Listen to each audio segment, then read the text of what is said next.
Les arts martiaux, les sports de combat, c'est vrai qu'ils font un tabac. On va en parler dans quelques instants avec Stéphane Tavenat. Bonjour Stéphane. Bonjour. Cofondateur de l'école des arts martiaux de Paris. Reportage avant tout ça à l'Académie des sports de combat de Strasbourg, signé Kevin Drouan avec Émeric Baron. N'essayez pas de frapper Julie, elle sait se défendre. Gauche-droite, coup de pied circulaire, elle vient chaque semaine combattre ici pendant 2 heures. La découverte de la boxe française il y a 6 mois l'a transformée. C'était un bon exutoire, j'avais besoin de me défouler. Donc ça m'a fait beaucoup de bien et puis ça permet de prendre confiance en soi. Ça me redonne une énergie folle. Enfin, moi, je sors de là, j'ai la patate. Adulte ou enfant, à partir de 5 ans, la boxe française est ouverte à tous. Un sport qui attire, car très complet. On fait de la musculation, du cardio, de la résistance. On travaille beaucoup la souplesse aussi. La boxe française, c'est les pieds et les poings. Donc voilà, on apprend à donner des coups de pied très hauts, par exemple, au visage. Et donc pour ça, il faut être souple. Allez, 1, 2, 3, 4. Boxe, self-défense ou Krav Maga, mais aussi judo et taekwondo. Il existe plus d'une dizaine de sports de combat et d'arts martiaux. Des disciplines en vogue, avec plus d'1 million de licenciés en France. Il y a des personnes qui ont envie simplement d'apprendre à se défendre, donc ils vont vers cette défense. Il y en a plutôt qui ont envie de pouvoir se dépenser physiquement, ils font plus de cardio-boxing. Il y en a plutôt qui aimeraient plus se faire tout ce qui est travail de judo, enfin similaire au judo comme le MMA. Donc après à ce moment-là, ils arrivent à trouver chacune et chacun la chaussure à leurs pieds, quoi. Alors si vous rêvez de vous prendre pour le boxeur Tony Yoka ou Bruce Lee, n'hésitez plus, mais gare au chaos. Oh, je suis pas sûr qu'on soit KO tout de suite, Stéphane, n'est-ce pas? 30 ans d'arts martiaux derrière vous, vous êtes professeur de Kung Fu. Alors on est impressionné par le nombre de disciplines. J'ai regardé sur votre site, self-défense, Kina, Tai Chi Chuan, King Kung. Wing Chun. Alors, quelles sont les différences entre toutes ces disciplines? Vous avez des pratiques internes, des pratiques externes. Les pratiques internes. Alors pardon, je vous arrête. Interne, externe, ça veut dire quoi? C'est ce qui se fait interne, dehors et c'est des dedans pratiques qui sont plus axées vers le bien-être. Donc le Qigong qui repose sur la respiration.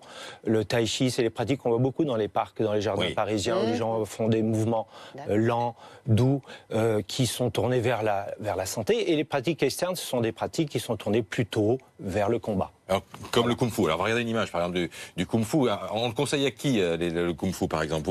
C'est votre spécialité. On voit ici sur ces images. Alors, on a pris sur votre site. Kung Fu, c'est un terme générique qui aujourd'hui veut dire les arts martiaux chinois. Il y a 400 styles officiels. Dans les 400 styles officiels, vous avez le Wing Chun, qui est notre discipline principale. C'est-à-dire c'est un art martial qui est originaire du sud de la Chine, qui a été pratiqué par Bruce Lee, donc un célèbre pratiquant, et qui fait beaucoup usage de la distance courte de bras, donc c'est du pied-point, c'est de la boxe chinoise. Voilà. Alors c'est bon pour le physique, c'est bon pour le mental aussi, parce que je crois que vous insistez beaucoup là-dessus. C'est pas seulement du physique, c'est aussi une discipline de vie. Oui, c'est ça, c'est-à-dire que les arts martiaux traditionnels, et notamment les arts martiaux traditionnels qui viennent d'Asie, ça dépasse la pratique, je dirais, sportive. C'est aussi des pratiques qui s'enrichissent d'une culture, d'un état d'esprit, d'une philosophie, d'un art de vivre. Ça fait du bien à la tête. Ça fait beaucoup de bien à la tête, évidemment. Dans le reportage, on a vu beaucoup de femmes. C'est une tendance que vous observez aussi, l'afflux de femmes dans ces centres d'arts martiaux. Alors c'est vrai que nous, on a à peu près 15% d'inscrits, mais elles sont très assidues et ça représente plutôt 20 à 25% de présence dans les cours. Elles viennent chercher quoi? Du sport ou de l'autodéfense? Je pense que la même chose que les garçons, finalement. C'est-à-dire je vois pas de différence. C'est-à-dire qu'elles viennent chercher certainement le moyen de pouvoir se défendre, ça c'est sûr. Le moyen de pouvoir faire une activité de loisir, de physique, et puis aussi les sports de combat, ça plaît aussi aux femmes. Démonstration de kata.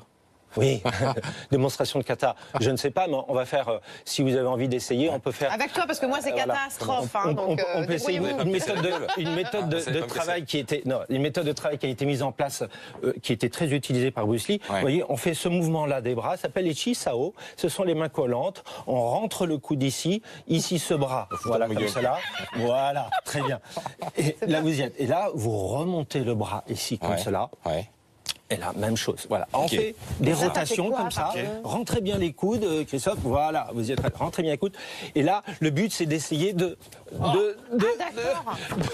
travailler son attaque et sa défense simultanément. Vous voyez, on reprend. Le travail, c'est Chi Sao, ça veut dire les mains collantes. Le principe, c'est toujours de rester collé aux mains de l'adversaire. Allez, je me défends pas mal quand même, non? Oui, je vois que vous êtes un expert. Merci. En tous les cas, ce qui est essentiel, c'est de combiner le physique et le mental. Et c'est ça que je retiens chez vous. C'est peut-être ça peut-être pour ça qu'on va venir. Ça te ferait du bien, toi aussi, tu devrais y aller. Pourquoi j'ai besoin de combiner le physique et le mental? Il y a un problème? Mais ça fait du bien à tout le monde. Mais bien sûr, on en a besoin et c'est vrai que vous pouvez, encore une fois, par exemple, dans une école comme la nôtre, on peut avoir accès, bien sûr, et puis ça permet de travailler, je dirais, le travail plus intérieur et le travail plus physique de l'activité physique. Merci d'être venu nous voir ce matin. Il est 7h15.